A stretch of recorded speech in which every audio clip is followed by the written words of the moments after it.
Assalamualaikum warahmatullahi wabarakatuh. Para pemirsa TVRI dimanapun Anda berada, apa kabar?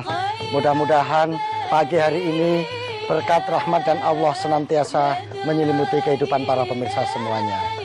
Kali ini kita berjumpa lagi dalam acara Indahnya Pagi. Kita bersama-sama akan mengajak pemirsa di rumah beserta para jamaah yang hadir di tempat ini untuk membahas suatu tema, untuk membahas suatu pemikiran mengenai mendidik anak soleh. Sebagaimana kita ketahui, anak di samping amanat juga menjadi tabungan bagi setiap orang tuanya. Karena melalui anak inilah akan diteruskan perjuangan orang tuanya. Melalui anak akan dititipkan apa yang dicita-citakan oleh orang tuanya. Untuk itu para pemirsa, posisi anak ini menjadi sesuatu yang sangat penting. Apalagi anak yang soleh. Karena anak soleh tidak hanya menjadi pewaris yang bisa membahagiakan orang tua dunia akhirat, tetapi juga dia bisa menjadi kebanggaan orang tua dunia akhirat. Untuk itu para pemirsa, kali ini saya akan mengajak pemirsa semuanya untuk berbicara mengenai bagaimana mendidik anak soleh. Tapi sebelumnya, mari bersama-sama kita dengarkan pembacaan ayat-ayat suci Al-Quran. أعوذ بالله من الشيطان الرجيم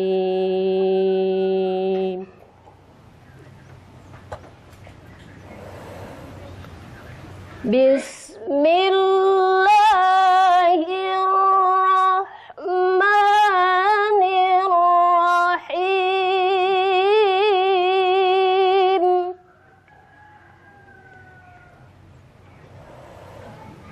وإذ قال لقمان لابنه وهو يعظه يا بني لا تشرك بالله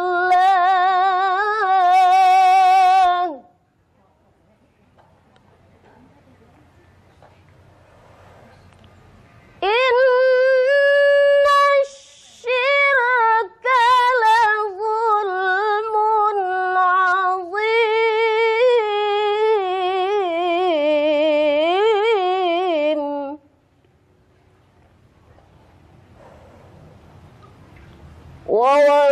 ووصينا الإنسان بوالديه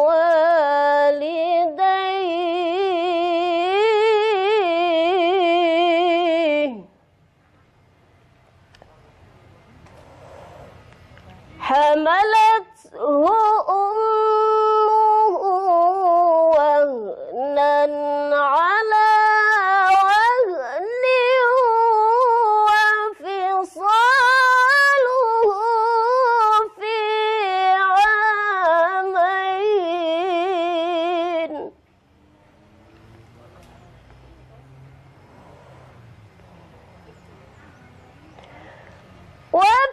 وفصاله في عامين أن اشكر لي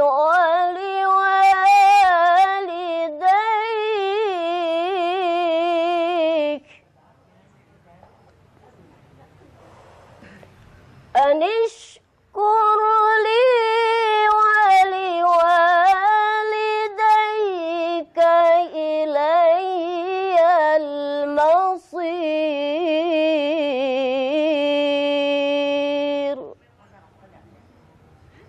صدق الله العظيم. Aku berlindung kepada Allah dari godaan setan yang terkutuk dengan menyebut nama Allah yang Maha Pengasih lagi Maha Penyayang. Dan ingatlah ketika Luqman berkata kepada anaknya di waktu ia memberi pelajaran kepadanya, "Hai anakku, janganlah kamu mempersekutukan Allah.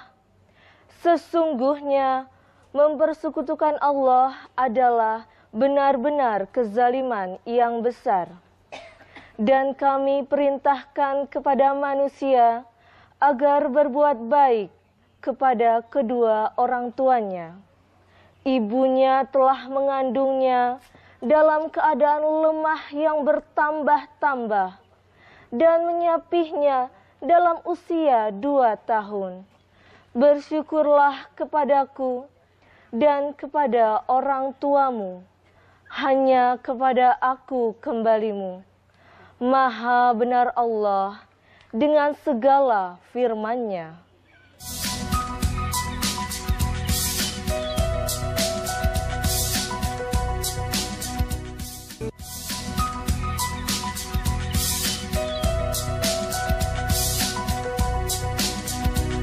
Para pemirsa TVRI dimanapun Anda berada, alhamdulillah pada kesempatan yang indah ini kita bersama-sama bisa berkumpul di suatu taman yang indah untuk menikmati acara indahnya pagi. Pada kesempatan kali ini kita akan membahas mengenai mendidik anak soleh. Sebagaimana kita ketahui bahwa anak adalah amanat dari Allah dan ini baik buruknya ini juga tergantung pendidikan orang tua. Pada kesempatan kali ini kita akan membahas tema mendidik anak soleh ini bersama narasumber-narasumber yang sudah ahli di bidangnya. Pertama yaitu Ibu Hajah Dr. Anda Siti Aniroh Selamat Effendi Yusuf. Assalamualaikum Ibu. Assalamualaikum warahmatullahi wabarakatuh. Waalaikumsalam. Gimana kabarnya Bu? Baik, alhamdulillah. Alhamdulillah. Terima kasih sudah hadir di tempat ini. Makin seger aja ini. Alhamdulillah. Beliau ini adalah Sekretaris Jenderal Pengurus Pusat Muslimat NU, betul ya Bu ya? Nah, maka sangat pas kalau pagi hari ini kita membicarakan mengenai mendidik anak soleh bersama beliau. Juga narasumber kita yang kedua adalah Al-Ustadz Muhammad Qodar Syahidi. Ya, Muhammad Qodar Syahidi SHIMM. Assalamualaikum Ustaz. Waalaikumsalam warahmatullahi wabarakatuh. Terima kasih sudah hadir di tempat ini. Sama-sama. Sehat ya Ustadz ya? Alhamdulillah. Alhamdulillah. Beliau ini adalah seorang pendidik dan seorang pendakwah. Ya alhamdulillah bisa hadir di tempat ini. Dan para pemirsa, pagi hari ini kita ditemani oleh ibu-ibu kita yang cantik-cantik dan segar-segar ya. Luar biasa. Ibu-ibu dari Majelis Taklim Al-Ma'ruf Cibubur ya. Alhamdulillah. Apa kabar Ibu? Masih ngantuk ya? Wah, nggak saking semangatnya nggak ngantuk ya. Dingin-dingin kelihatannya pada kedinginan ini ya. Luar biasa. Memang lagi musimnya ya, dingin. Baik para pemirsa, kita akan memulai perbincangan kita kali ini. Saya akan bertanya kepada Ibu Hajah Siti Aniroh. Sebetulnya mendidik anak soleh itu gimana sih tuntunannya? Gitu. Iya, kalau pengertian anak soleh itu sendiri itu kan anak yang baik. Baik dalam kacamata agama dan dalam kacamata norma masyarakat. Maka untuk mendidik anak menjadi anak yang soleh itu tidak mudah semudah membalik tangan. Jadi harus kita memberikan tuntunan agama kepada anak. Bukan ketika saja dia itu sudah lahir di dunia, tetapi ketika masih ada dalam kandungan, juga kita harus didik mereka. Oh, jadi sebelum lahir pun udah mulai dididik itu? Iya. Gimana didiknya orang belum lahir? Caranya ya dengan melalui ibunya melakukan amal-amal yang baik, memperdengarkan bacaan ayat suci Al-Quran. Kalau toh musik juga musik-musik yang islami, kira-kira itu begitu kalau sudah di dalam kandungan. Kemudian kalau sudah di luar kandungan, itu dari mulai dia belum bisa bicara pun harus kita berikan stimulan ya kepada anak yang masih bayi ini. Pancingan, betul. Pada anak yang masih bayi ini, dengan juga jangan lupa memperdengarkan ayat-ayat suci Al-Quran, kalimat-kalimat thayyibah kepada anak yang masih bayi ini. Saya tertarik persoalan mendidik ketika masih dalam kandungan. Itu kira-kira pada usia berapa kandungan itu supaya anak bisa dididik itu dengan baik itu? Kalau dalam Islam itu kan anak di dalam kandungan ibunya kurang lebih 4 bulan itu kan ditiup roh. Oke ya. Nah, itu kalau kita yang pernah hamil pasti tahu itu, merasakan denyutan yang pertama di dalam. Gua nggak pernah tahu sih Bu, nggak pernah hamil soalnya. Iya, karena kalau masa setelah hamil itu dunia geger. Jadi pada saat 4 bulan ketika kalau di hadis itu setelah daging bergumpal menjadi itu kan terus ditiupkan roh. Pada saat itu sebetulnya sudah dikenalkan dengan itu ya. Sudah harus mulai ibu ini sebenarnya kalau menjadikan anak soleh itu bukan hanya ketika sudah ada denyut kehidupan, ketika mulai bapak dan ibu merancang itu juga harus sudah sudah mulai ya, di program. Mulai. Maksudnya merancang caranya yang baik, lah kira-kira begitu ya Bu ya. Caranya yang baik, kemudian tabiatnya juga yang baik, begitu. Alhamdulillah. Baik, saya akan ke Ustadz Kohar ini. Ustadz Kohar apa Kodar ini? Kodar, ya. Oke. Sebetulnya dalam tuntunan-tuntunan agama atau tadi Ibu sudah menjelaskan proses pendidikannya, proses pengenalannya gitu. Dalam sejarah-sejarah Islam atau dalam uswah-uswah yang disampaikan oleh Nabi atau di Al-Qur'an bagaimana? Baik. Banyak Ustaz ayat-ayat maupun hadis-hadis yang menjelaskan bagaimana supaya kita bisa mencetak putra-putri soleh-solehah. Berarti bisa diprogram sebetulnya. Sangat bisa. Salah satu di antaranya ketika kita mentadaburi Al-Quran surah An-Nisa ayat 36, di situ Allah dengan jelas menyatakan wa'budullaha wa la tusyrik bihi syai'a wa bil walidaini ihsana. Sebenarnya ini ada dua pilar utama bagaimana cara kita membentuk kepribadian putra-putri kita menjadi soleh-solehah. Yang pertama tadi dikatakan wa'budullaha wa la tusyrik bihi syai'a. Ini sebenarnya adalah fondasi dari sisi spiritual. Kita memperkenalkan kepada putra-putri kita akan kehadiran Allah Subhanahu wa taala. Makanya Syekh Ibnu Ruslan di dalam salah satu makalahnya mengatakan, awwalu wajibin 'alal insan ma'rifatul ilahi bistiqah. Bahwa yang pertama kali harus diperkenalkan oleh orang tua kepada putranya adalah bagaimana mengenalkan Allah dengan secara hakul yakin. Bu, dikenalin ke Allah, jangan dikenalin ke video. Sekarang ini belum dikenalin Allah, dikenalin ke video. Betul. Terus Ustaz. Yang kedua, faktor yang tidak boleh pula kita lupakan adalah yang mengatakan wabil walidaini ihsana, dan kepada kedua orang tua haruslah berbuat baik. Ini adalah pilar secara sosial. Ibu hadirin sekalian, kira-kira menurut Ibu ucapan dengan perbuatan itu lebih mengena mana Bu ketika kita mendidik putra? Apakah ucapan ataukah perbuatan kira-kira? Ngasih contoh apa cuma ngomel-ngomel kira-kira gitu? Lebih berkesan mana? Perbuatan. Perbuatan Ustaz. Yang jawab cuma 3,5 orang saat ini dia. 3,5 orang tapi suaranya nggak kedengeran. Baik, kita buktikan Ibu hadirin. Siap? Oke. Dengan penuh rasa hormat, mari angkat tangan sedikit Bu. Kita adakan permainan sedikit. Silakan tangannya ke atas sedikit. Diangkat Bu, tangannya Bu. Kita putar-putar bikin twister Bu. 1, 2, 3. Pegang dagu Anda semuanya, pegang dagunya, pegang dagunya. Dagu. Lihat apa yang terjadi. Instruksinya kan pegang dagunya. Sementara Ibu pegang apanya? Apa di sini? Keningnya. Maksudnya apa? Maksudnya apa? Bahwa perbuatan itu lebih mengena daripada sekedar ucapan. Betul? Lisanul hal afsahu min lisanil maqal. Luar biasa. Jadi sudah tahu itu Bu ya. Tadi anak jebakan Bu. Ya. Luar biasa nih Ustaz hari ini. Kelihatannya nggak menipu tapi bikin bingung. Oke, saya bertanya lagi kepada Ibu Haja Siti Anirah. Nah, karena Ibu pun kan Ibu seorang ibu biasanya punya pengalaman ya. Punya apalah ya pengalaman mendidik anak. Selama ini sejauh pengalaman yang Ibu lakukan, karena Ibu di samping sebagai seorang aktivis juga pendidik Ibu, saya Ibu sebagai pengajar ya. Nah, pengalaman-pengalaman Ibu dalam mengajar maupun mendidik anak, bagaimana itu menghadapi situasi-situasi seperti itu? Iya, pengalamannya banyak ya. Iya, dikit aja yang disampaikan Ibu, jangan semuanya. Yang jelas kita kan mendidik anak, kita ada anak kita sendiri. Ya. Kalau kita sebagai guru ada anak orang. Betul, gitu ya Pak ya. Dengan anak kita sendiri, walaupun itu katakanlah satu pabrik gitu ya, tapi kadang-kadang tabiatnya kan berbeda-beda. Iya, jadi ya kita pakai seni lah, ada seni untuk mendidik anak. Tetapi yang jelas seperti tadi dikatakan oleh Pak Ustadz bahwa supaya bakti kepada orang tua. Bakti kepada orang tua itu tidak bisa hanya diomongkan, tetapi harus dengan contoh gitu. Bagaimana kita sebagai ibu bapak juga bakti pada orang tua kita, supaya anak kita tuh bakti juga pada orang tua dan santun kepada sesama. Nah, kalau kita mendidik di sekolah misalnya, itu kita kerjasama dengan guru-guru yang lain. Setelah itu kita juga harus sabar bahwa mereka itu betul orang tuanya 2, tapi kakek neneknya 2, 4. Terus kemudian buyutnya 2, 8. Jadi 8 ditambah 4 tambah 2, pasti di antara watak-watak gen dari para orang tua, kakek nenek itu ada yang menurun ke anak, baik yang baik maupun yang tidak baik. Maka tentu kita ya selalu parameternya ya agama. Bagaimana anak ini menjalankan ibadah dengan baik, bagaimana mereka itu santun kepada orang tua. Kan di dalam hadis dikatakan anak yang soleh itu antara lain adalah anak yang mau mendoakan orang tuanya. Jadi tidak bisa ya Bu ya, misalnya kita nyuruh anak kita soleh tapi kita sendiri nggak ngasih contoh yang baik ya. Kita nyuruh dia sholat tapi ibu bapaknya nonton TV. Kita nyuruh anak kita untuk berbakti, berantem melulu bapak ibu. Nah itu susah juga kalau begitu ya pengalaman ibu ya.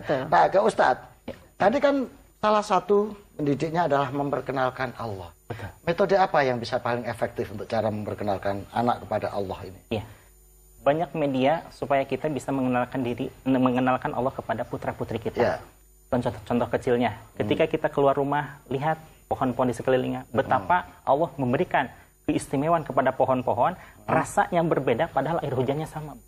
Ketika kita melihat pohon nangka, oh kok manis rasanya. Tapi ketika melihat pohon cabai, ternyata rasanya pedas. Padahal air hujannya sama nggak Bu? Sama. Itulah kekuasaan Allah Subhanahu wa Ta'ala. Tanahnya juga sama. Tanahnya sama, Indonesianya juga sama. Rasanya yang berbeda. Betul. Inilah salah satu cara yang paling mudah dan sederhana bagaimana mengenalkan Allah kepada putra-putri kita. Jadi senantiasa diajak tadabbur, berdiskusi, bertafakur. Baik, luar biasa, menarik sekali perbincangan kita pada kesempatan pagi hari ini. Tapi sebelum kita melanjutkan, jangan kemana-mana, masih bersama dalam acara Indahnya Pagi.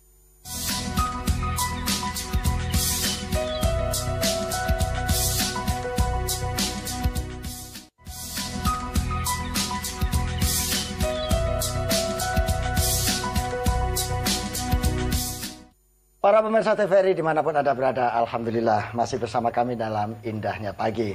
Saya akan ke Bu Hajah Aniroh ini. Sebagai seorang pendidik lagi dan pengasuh pondok pesantren beliau ini juga. Nah, ciri-ciri anak yang soleh itu yang seperti apa sih Bu? Kadang kita tahu anak soleh, tapi kita nggak tahu, nggak ngenali ciri-cirinya. Malah dikira anaknya Pak Soleh nanti kalau kita nah, gimana ciri-ciri anak yang soleh itu Bu? Ya, anak yang soleh tadi sudah saya katakan anak yang baik. Baik dalam kacamata agama maupun kacamata norma masyarakat. Anak yang baik dalam kacamata agama artinya dia anak yang takwa. Dia selalu menjalankan perintah Allah ini dan menjauhi larangan-larangannya. Nah, sekarang ini untuk ke arah itu tidak mudah ya, karena dengan perkembangan zaman, misalnya teknologi yang yang mempengaruhi banyak banget sekarang. Yang mempengaruhi. Anak kita akan menjadi baik atau tidak itu biasanya dipengaruhi oleh 3 lingkungan, yaitu keluarga, bagaimana dia mendidik anaknya, kemudian lingkungan di mana si anak ini berada ikut mempengaruhi, kemudian tempat belajar anak itu juga mempengaruhi.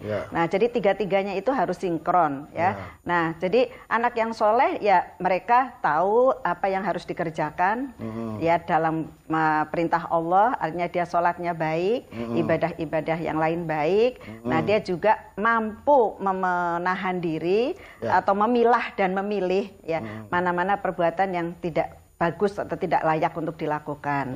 Dan syukur-syukur dia bisa mengajak kepada teman-temannya yang sebaya untuk juga melakukan perbuatan-perbuatan yang baik. Jadi di samping ibadah mahdhurnya, ghairu mahdhurnya juga. Betul. Iya. Ya, ke Ustadz Kohar nih. Ini kan anak-anak muda banyak yang gaul, banyak kemana-mana ini. Kadang-kala yang dibayangin Bu Hajah Siti Aniroh itu tadi susah. Karena kadang di rumah baik, begitu jalan keluar mall, lain lagi yang dihadapi. Nah, gimana supaya ada metode yang paling efektif? Di samping metode agama tadi mengenalkan Allah dengan itu, tapi metode bergaul yang dia punya benteng yang kuat untuk menghadapi pengaruh-pengaruh itu. Pengaruh sangat mempengaruhi, lingkungan sangat mempengaruhi akan kepribadian anak. Maka otomatis di situ kita perlu membentengi anak dengan sesuatu yang bisa menjadikan filter bagi dirinya sendiri. Kalau dikatakan dalam sisi keagamaan, maka di situ dikatakan bahwa anak bisa tahan, memiliki imun yang kuat kalau pertama diperkenalkan dengan bil imanil qawi, keimanan yang kuat. Yang kedua biwasi'il ilmi, dengan luasnya ilmu pengetahuan. Dan yang ketiga bi ikhlasil amal, dengan ikhlasnya amal. Dengan 3 pondasi ini, insya Allah anak bisa terbentuk kepribadian yang kuat, Islami, dan sudah tentu menjadi putra yang soleh-solehah. Ini yang jadi problem yang kedua ini Ustadz. Betul. Kan dikenalkan dibangun salah satu caranya adalah biwasil ilmi. Dengan ilmu yang luas. Nah kalau orang tuanya sendiri tidak memiliki ilmu yang luas, orang tuanya sendiri tidak punya pemahaman yang jembar, yang longgar. Nah, bagaimana supaya anak ini bisa ilmu luas? Nah, ke Bu Hajah Siti Anura itu. Iya. Kalau situasinya begitu gimana? Iya, memang tidak semua orang tua itu mengerti, tahu betul tentang pendidikan. Iya. Tetapi sekarang banyak jalan untuk menjadikan anak itu lebih tahu tentang pendidikan, lebih mengenal tentang agama. Kalau misalnya orang tuanya sudah kadung, kurang lah ya dalam kadung itu apa sih itu? Terlanjur. Sudah terlanjur. Wah, aku bingung. Terlanjur. Sudah terlanjur kurang misalnya pemahamannya terhadap agama. Sekarang banyak lembaga-lembaga pendidikan yang bagus, yang bahkan mereka boarding, ya artinya pesantren. 24 jam anak itu diajarkan untuk mengenal agama. Bahkan di dalam amaliyah-amaliyahnya, di dalam sholat itu, di dalam pesantren itu atau pendidikan itu misalnya diajarkan untuk melaksanakan sholat duha, untuk melaksanakan sholatul lail atau sholat malam dan tadarus dan lain-lain sebagainya. Jadi tidak perlu berputus asa bagi orang tua ini, karena orang tua itu harus punya prinsip bahwa anak itu harus lebih dari orang tuanya. Baik. Jadi ternyata ibu-ibu ya yang ada di rumah, para pemirsa, nggak usah khawatir. Ternyata di samping tantangan banyak dengan adanya teknologi komunikasi, ternyata teknologi komunikasi dan suasana sosial juga bisa membantu kita, karena ternyata lembaga pendidikan makin banyak kan yang tersedia yang bagus-bagus itu. Nah Ustadz, yang ketiga tadi persoalan ikhlas. Ikhlasil amal ini yang paling berat ini. Betul. Gimana didiknya anak kita supaya mau ikhlas? Sekarang dikit-dikit minta sanggup, minta duit. Gimana? Ikhlas itu sebenarnya urusan kita dengan Allah Subhanahu wa Ta'ala. Jangan pernah mengartikan ikhlas itu sesuatu yang tidak ada sesuatu selain Allah Subhanahu wa Ta'ala. Itu terlalu sulit, Ibu. Ketika kita beramal, beramal saja. Maka di situ dikatakan, ketika kita beramal jangan sampai dulu nunggu ikhlas. Ibarat kata, ketika ada seorang pengemis, tok tok tok, assalamualaikum, waalaikumsalam, Pak, mohon maaf saya belum makan 2 hari, saya minta persahabannya makanan atau minuman. Oh, mohon maaf saya nggak bisa. Kenapa Bapak? Saya belum ikhlas, keburu mati duluan, Bu. Betul, Ibu? Jadi ikhlas ketika beramal, beramal saja. Urusan ikhlas nanti kita hubungan dengan Allah, semakin lama insya Allah akan ikhlas dengan sendirinya. Betul, Ibu? Setuju? Nah, itu kalau kita mendidik diri kita ikhlas. Kalau mendidik anak kita ikhlas gimana? Insya Allah, karena anak itu adalah sebagai pengadopsi cerminan dari orang tuanya. Apa yang kita lakukan itu otomatis akan ditiru oleh anaknya, Bu. Makanya Rasul menyatakan anak awwalu wajibin bima amartukum bih. Saya adalah orang pertama yang pertama kali mengamalkan ketika aku memerintahkan kepada orang lain. Jangan ibarat kata kita memerintahkan kepada kita sementara kita tidak mengamalkan. Kita mengajak kepada putra-putri kita, sementara kita tidak mengamalkan. Itu akan keblinger jadinya, Bu. Iya, ya itu tadi. Suruh ngaji, ibu jangan, ibu kagak ngaji. Kagak ngaji. Enak aja nyuruh-nyuruh. Tuh anak sekarang biasanya begitu, Ustaz. Betul. Iya. Oke, Bu, saya mau tanya nih. Kan ada satu makalah kaidah, atau satu hadis yang mengatakan bahwasanya al-madrusatul ula. Itu penjabarannya gimana sih, Bu, pengertiannya sebetulnya? Ya, karena orang tua dalam hal ini adalah termasuk bapak ibunya, termasuk kakek nenek kalau ada di rumah, termasuk pembantu, dan semua orang yang ada di dalam rumah itu akan mempengaruhi perilaku dari si anak itu sendiri. Maka kita di rumah pun harus kompak antara bapak ibunya dalam mendidik anak itu harus kompak. Jadi harus kompak kita ya. Termasuk juga dengan pembantu, kita pesani pada dia, misalkan mau makan gitu, bagaimana kita mengucapkan doa makan. Pembantu kita juga harus bisa supaya anak-anak kita ini bisa juga memahami tentang agama dari kecil ya, karena kebetulan saya itu banyak cucu di rumah, jadi itu saya selalu begitu. Jadi karena ibu itu adalah yang paling dekat dengan anak, maka dia bisa dikatakan sebagai pendidik pertama ya. Karena begitu anak belum bisa ngomong, yang ngajarin ibunya yang pertama sambil disusuin gitu. Betul. Dan biasanya anak itu akan melihat yang paling dekat lebih dahulu, ya keluarga, terutama ibunya, bapaknya, kemudian anggota keluarga yang lain. Makanya anak itu disekolahkan supaya dia itu egonya itu tidak tinggi, sehingga dia itu hanya tahunya itu lingkungan keluarga saja. Disekolahkan itu maksudnya untuk bersosialisasi dengan masyarakat, mengenal masyarakat bahwa dunia saya tuh ternyata bukan hanya orang tua saja. Kan? Nah, anak-anak fondasi pertama itu kan persoalan keimanan itu tadi. Betul. Nah, bagaimana menata iman anak-anak itu tadi? Subhanallah, Bapak hadirin sekalian, ibu-ibu, ketika kita bicara masalah iman, sebenarnya ini adalah awal yang paling harus ditanamkan kepada anak-anak kita. Imam Al-Ghazali pernah mengatakan, "An-nasu kulluhum halaka illal mu'minun." Seluruh manusia bisa celaka. Dari mulai zaman Nabi Adam sampai semuanya bisa celaka.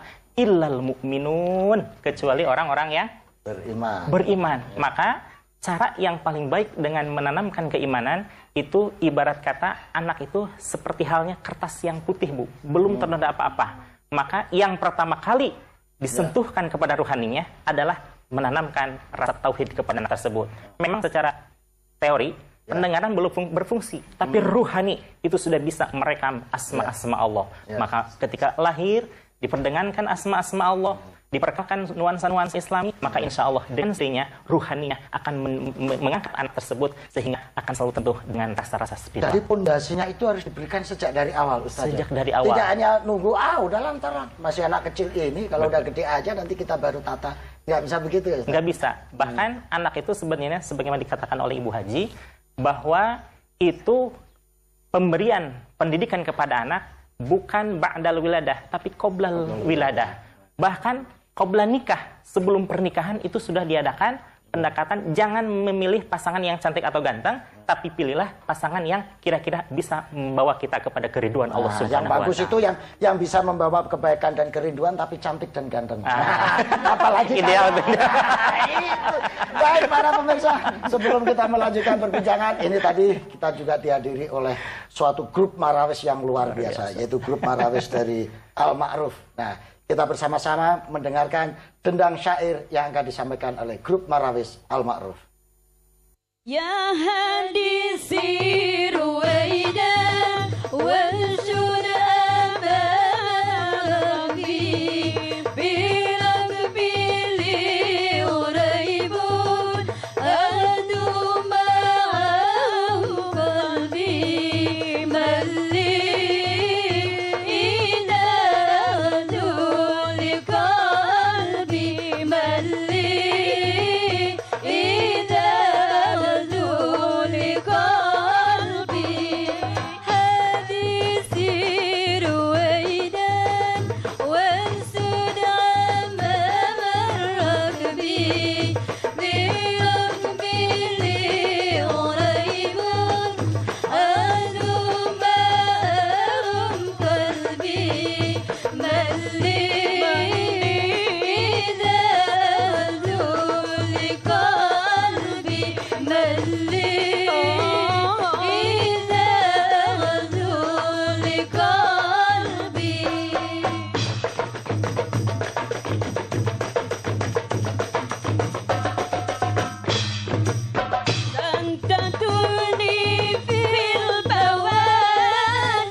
Para pemirsa TVRI dimanapun Anda berada, Alhamdulillah masih tetap bersama kami dalam indahnya pagi.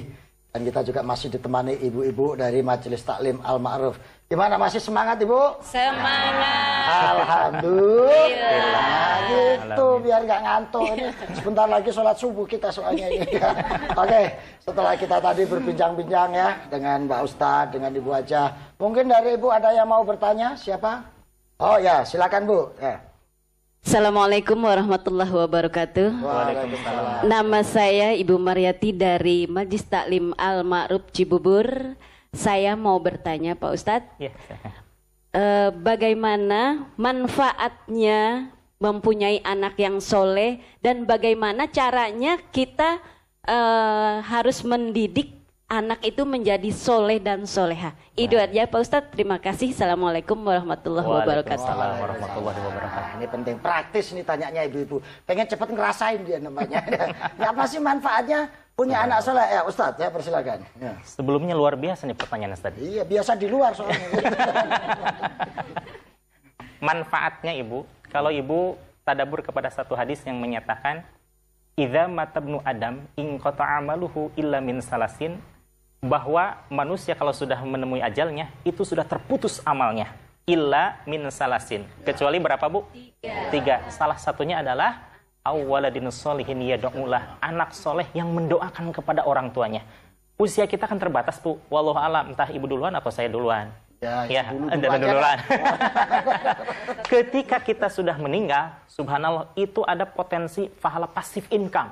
Walaupun kita sudah meninggal, ternyata putra-putri kita selalu mendoakan ketika kita dibangkitkan di alam kubur nanti, mencetak amal. Ya Allah, ini ada pahala yang saya sendiri tidak memakan. Amalan apa ini ya Allah? Itulah hasil dari doa putra-putrimu yang soleh.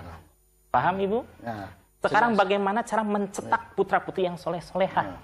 Ibu, boleh saja kita menyekolahkan putra-putri kita kepada sekolah yang bonafid, pesantren yang ternama, minta doa kepada kiai yang mustajab dan lain sebagainya, tapi semua itu adalah bagian dari ikhtiar, betul? Ya. Ada satu obat mujarab yang menjadikan paling mujarab di antara obat-obat mujarab, itu adalah menjadikan diri kita sebagai orang tuanya menjadi pribadi yang soleh-soleha. Sudah pasti putra-putra kita akan minimal 75% soleh-solehnya. Bu, gampang kan Bu? Gampang. Gampang ngomongnya, susah melakukannya. Nah, ini tadi dari segi normatifnya. Jadi setelah kita meninggal dapat kiriman pahala. Susah dibuktiin Bu, karena kita belum meninggal. Ya.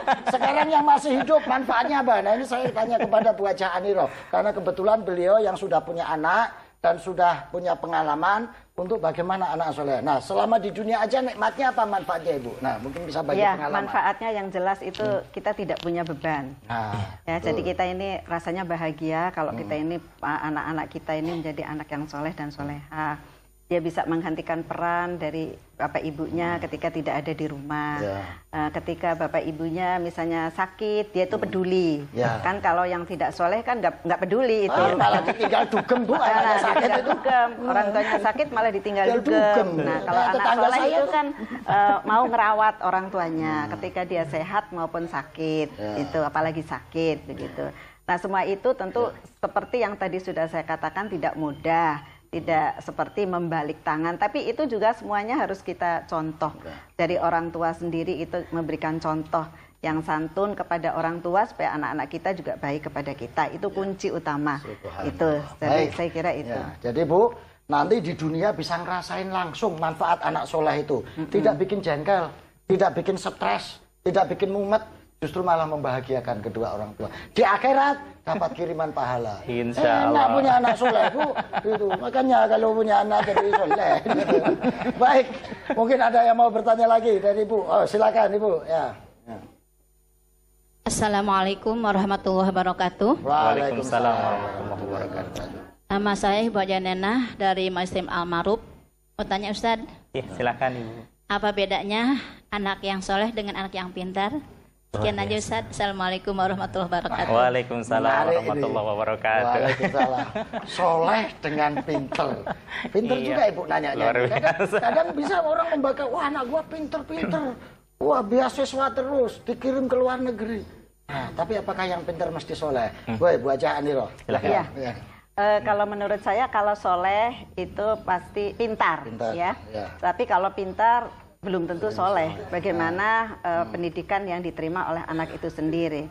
Yang jelas Orang yang pintar itu belum tentu soleh. Contohnya, zaman sekarang kan banyak orang yang pintar, Mas Astro. Ya, pangkatnya gelarnya doktor, profesor, MSI, apa segala macam. Tapi dia itu mau mengambil hak orang lain yang bukan haknya. Udah pinter jadi koruptor gitu ya, kira-kira gitulah ya Bu. Ini sungkan-sungkan itu aja nih. Apakah yang melakukan seperti itu bukan orang-orang pintar? Pintar, mereka berpendidikan, tetapi tidak punya kekayaan batin, tidak punya kekayaan spiritual, sehingga dia itu hanya berpikir bahwa saya harus kaya, entah bagaimana caranya, saya harus berpangkat, entah bagaimana caranya. Tetapi kalau anak yang soleh, insya Allah di dalam doanya itu hanya kepada Allah menyembah, hanya kepada Allah mohon pertolongan, hanya kepada Allah kita bergantung. Kalau toh memohonkan rizki juga rizki yang halalan, thayyiban, wasi'an, mubarakan fi. Jadi rizki itu tidak perlu banyak, tapi yang penting berkah. Tapi yang baik itu yang banyak dan yang berkah. Nah, itu yang cocok itu Bu. Itu menurut saya. Jadi gampang ya membedakan antara yang soleh dan yang pintar. Jadi yang pintar itu belum tentu. Ya. Yang pintar belum tentu soleh ya Bu ya. Yang soleh pasti pintar. Nah, Ustadz mau apa? Iya. Sekedar penguat dari pemaparan apa yang disampaikan oleh Bu Hajah, bahwa di Kuningan itu ada seorang siswi yang namanya Trina. Kuningan mana ini? Kuningan. Kuningan Jakarta apa Kuningan Jawa Barat? Oh, Jakarta. Itu jelas itu. Iya. Beliau itu siswi yang mohon maaf secara ekonomi kurang. Pagi-pagi dia membantu ibunya jualan nasi, kemudian siangnya dia belajar dan malamnya tahajud dan segala macam. Tapi luar biasa, Allah berikan keistimewaan karena beliau putra-putri yang solehah. Dan ternyata itu UN-nya itu tertinggi secara nasional. Subhanallah. Kita tinggalkan Indonesia ke Iran sekarang. Dulu di Iran ada yang namanya Ali Tobat-Tobai. Karena ketinggian ilmunya orang mengatakan Syekh Ali Tobat-Tobai. Padahal itu masih usia belia Bu. Sekarang sih usia remaja. Dulu ketika usia 5 tahun dia sudah hafal Al-Quran. Ketika ditanya oleh orang, apa rahasianya? Kok anak sekecil itu bisa hafal Al-Quran? Nah, kita tunda dulu rahasianya. Siap. Ya. Kita kasih kesempatan yang satu ini untuk lewat duluan. Jangan kemana-mana, masih bersama kami dalam Indahnya Pagi.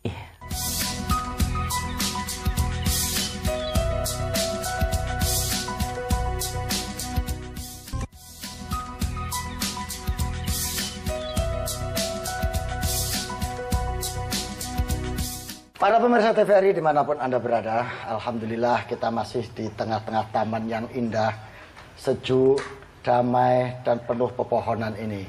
Pagi-pagi sudah di taman ini memang indah ya Bu ya.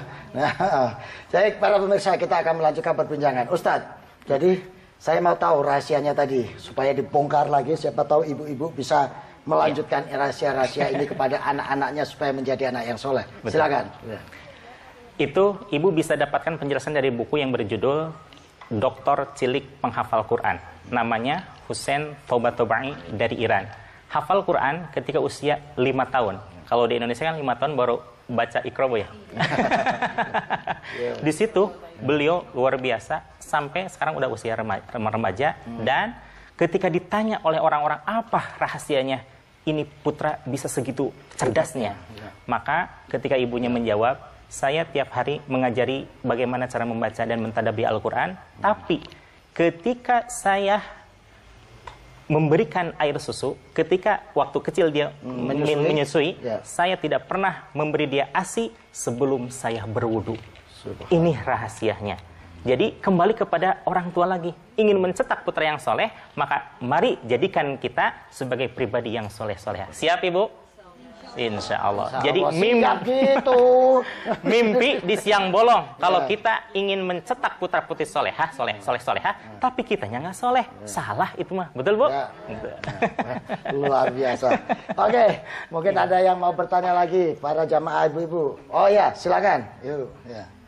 Assalamualaikum warahmatullahi wabarakatuh. Waalaikumsalam. Saya Ibu Misnar Ma'ruf dari Majelis Taklim Al-Ma'ruf Cibubur, Jakarta Timur. Kami di mana sekarang saat gencarnya informasi dan telekomunikasi begitu canggih Pak, bagaimana kita menyikapi, menghadapi anak-anak yang sangat malas untuk belajar mengaji. Sedangkan mengaji itu adalah satu kunci yang sangat penting agar mereka mengetahui ilmu-ilmu Al-Quran dengan baik dan benar. Jadi kami harus bersikap apa dan bagaimana. Terima kasih. Wassalamualaikum warahmatullahi wabarakatuh. Waalaikumsalam warahmatullahi wabarakatuh. Ibu Haja Aniroh, tolong bagi pengalaman ngadepi murid yang bandel, anak yang tidak suka ngaji, maunya di TV sama di video terus, main PS Bu ya. Paling susah padahal PS itu. PS paling susah ya. PlayStation bukan paling susah itu. PlayStation main internet ya, internet. Kalau tempat saya internet Bu. Ya gimana Bu? Silakan. Saya kira berdasarkan praktek lapangan gitu ya di sekolah. Memang kita harus menciptakan lingkungan Bu. Jadi lingkungan itu sendiri harus kita ciptakan dengan disiplin-disiplin yang tinggi. Jangan pernah kita berkompromi dengan disiplin. Jadi kalau kapan waktunya belajar, kapan waktunya mengaji, kapan waktunya sekolah formal misalnya, itu setelah sekolah juga kita perlu mengecek anak itu apakah dia kemana gitu. Jadi memang yang pertama sekali adalah dari keluarga. Dari kecil itu harus dibiasakan mereka itu disiplin terhadap waktu itu. Ya, nah, kita kan semua juga tahu bahwa kita sebenarnya semuanya orang yang merugi ya, kecuali kita ini orang yang bisa memanage waktu dengan sebaik-baiknya. Nah, saya kira itu kunci yang paling utama, yaitu bagaimana kita mendisiplinkan anak sejak kecil. Nah, apalagi sekarang bayi-bayi ibaratnya itu sudah kenal IT, apa itu iPad, apa itu PlayStation, itu iPhone ya. I love you, aduh macam-macam. Jadi memang tugas ibu terutama itu sekarang ini berat sekali ya. Karena apa?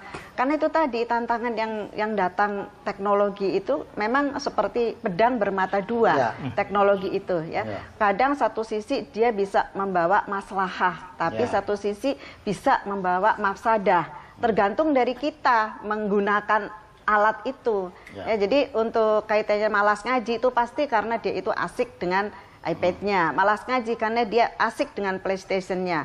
Apalagi kalau sudah ngendon di internet. Ada loh Bu cerita yang 3 hari 3 malam itu betah itu di internet terus gitu. Terus makannya gimana Bu itu? Ya sambil main sambil makan. Gitu. Terus yang dicari apaan tuh di internet? Yang dicari ya kepuasan game ya, biasanya mereka nge-game. Saya punya pengalaman di sana pesantren saya itu pusing sekali dengan anak-anak yang tidak semua ya, yang kecanduan internet gitu ya. Ya, itu sulit sekali kalau sudah kecanduan. Makanya ibu-ibu jangan sampai putra-putrinya atau cucu yang sudah ini sekali sudah kenal dan kita tidak bisa mengatur bagaimana dia harus bermain, kalau toh harus bermain, ya itu kita akan keterusan. Menurut saya dibutakan dengan IT juga jangan. Nanti mereka jadi anak yang kuper, anak yang Jadi intinya tetap didampingi, dijaga supaya dia bisa disiplin menggunakan waktu. Saya akan bertanya ke Ustadz nih. Karena ini kan akhir-akhir ini ada istilahnya HAM anak, ada istilahnya kebebasan anak. Nah, saya melanjutkan dari apa yang disampaikan oleh Bu Haja Aniroh tadi, persoalan penanaman disiplin. Bagaimana ini kaitannya dengan hak anak, hak asasi anak, kebebasan anak, memadukan dua ini bagaimana? Karena kita keras dikit, nanti dikira melanggar hak anak. Kita tekan sedikit, dikira melanggar kebebasan anak. Nah, bagaimana mengkompromikan ini? Ibu, Sayyidina Umar pernah menyatakan, Inna abna'akum qad khuliqu lijailikum lijailin ghairu jailikum walizamanin ghairu zamanikum. Bahwa putra-putri kita itu diciptakan oleh Allah untuk menempati suatu zaman yang bukan seperti zaman kita. Dulu kita betapa takut menghadapi guru. Sekarang guru naik ke pundak kita. Betul? Dulu subhanallah kita berbeda zaman, Bu. Dulu 5 ada guru lewat aja kita udah nunduk. Subhanallah, sekarang lari-lari depan kita, kadang hidung kita ketoker juga, Bu ya. Karena berbeda zaman. Nah, di samping itu bahwa perhatian kita terhadap anak jangan terlalu dikeraskan, jangan terlalu diperlunak. Tapi yang pertama tanamkan nilai-nilai ketauhidan. Yang kedua, berikan keteladanan sebagaimana ibda bin nafsik, maka anak pun insya Allah akan mengikuti kita. Yang ketiga, persiapkan putra-putri kita untuk menghiasi zamannya, bukan diwarnai oleh zaman. Kita berbeda Ibu dengan zaman dulu, zaman sekarang, bahkan mungkin putra-putri kita, cucu-cucu kita akan berbeda. Dulu, mohon maaf, 50 tahun yang lalu, ibu saya bercerita kalau datang bapak saya ngumpet karena malu, betul? Zaman saya tahun 2000-an menikah, saya ketika wakuncar, mohon maaf, setahun sekali ketika lebaran. Apa itu wakuncar itu? Wajib kuntung calon istri. Wah, soalnya saya nggak pernah gitu dulunya.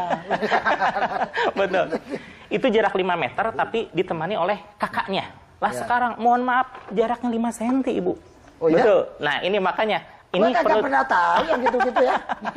perlu dicermati oleh kita sekalian, bahwa untuk menjaga putra-putri kita dengan yang utamanya adalah menanamkan nilai-nilai ketauhidan. Luar biasa. Jadi anak yang nakal, Bu, jangan dikerasi tapi disadarkan.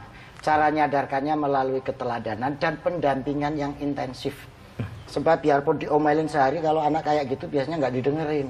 Yang penting ditemani, disenengin hatinya, dilindungi, supaya anak-anak ini tidak merasa dikucilkan dan mencari pelarian melalui cara-cara seperti itu. Ustadz, saya minta untuk memberikan kesimpulan dari perbincangan yang kita bahas pada kesempatan pagi hari ini. Ibu hadirin sekalian, yang perlu menjadi perhatian bagi kita sekalian adalah bagaimana supaya putra-putri kita menjadi putra-putri yang solehah. Yang utama, mari kita tanamkan kepada putra-putri kita dengan nilai-nilai ketauhidan. Nilai-nilai yang penuh dengan nilai-nilai Islam dan sesuatu yang membuat anak itu sadar karena ruhaninya selalu tersentuh dengan hidayah Allah Subhanahu wa Ta'ala. Yang kedua, berikan keteladanan. Jangan hanya sekedar ucapan atau ajakan. Mari kita ajak, kita didik, kita bimbing putra-putri kita dengan keteladan yang kita berikan kepada putra-putri kita sebagaimana prinsip Rasul, ibda binafsik. Kita jadikan diri kita sebagai orang pertama yang mengawali perubahan dan kebaikan. Dan yang ketiga, mari kita persiapkan putra-putri kita untuk menghiasi zamannya. Mudah-mudahan menjadi penerang zamannya, bukan malah menjadi suram dengan kehadiran putra-putri kita. Demikian, Ibu. Terima kasih, Ustadz. Ibu aja. Ya. Jadi yang sudah disampaikan oleh Ustadz tidak perlu saya ulang. Saya hanya menambahkan bahwa asas keterbukaan dalam keluarga itu harus dijunjung tinggi.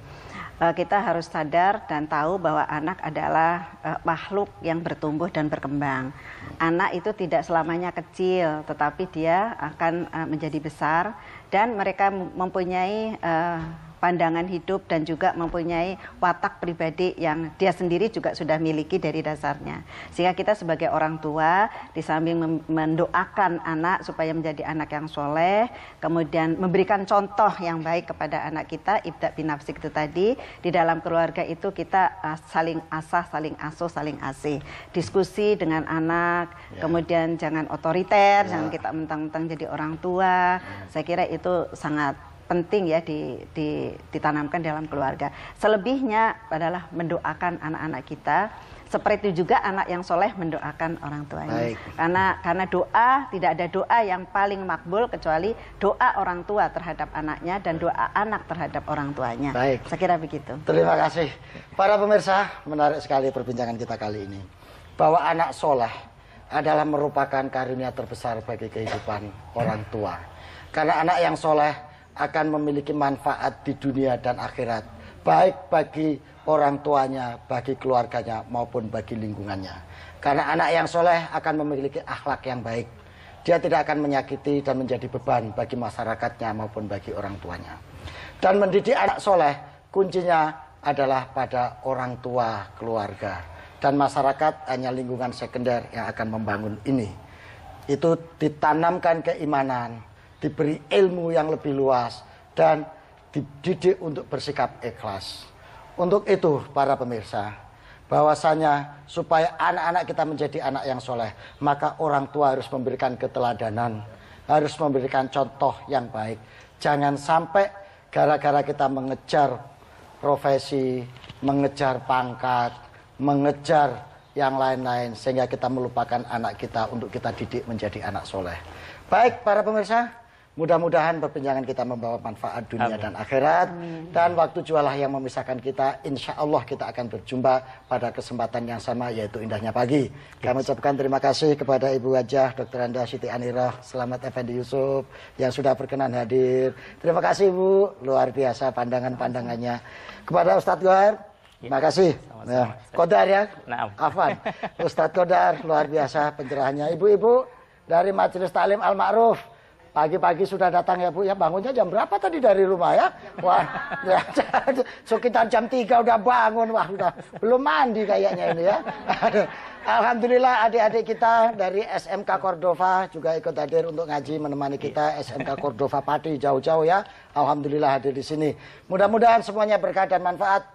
Kita kembali dan bertemu lagi dalam indahnya pagi. Kurang lebihnya mohon maaf. Wassalamualaikum warahmatullahi wabarakatuh. Waalaikumsalam warahmatullahi wabarakatuh.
kisah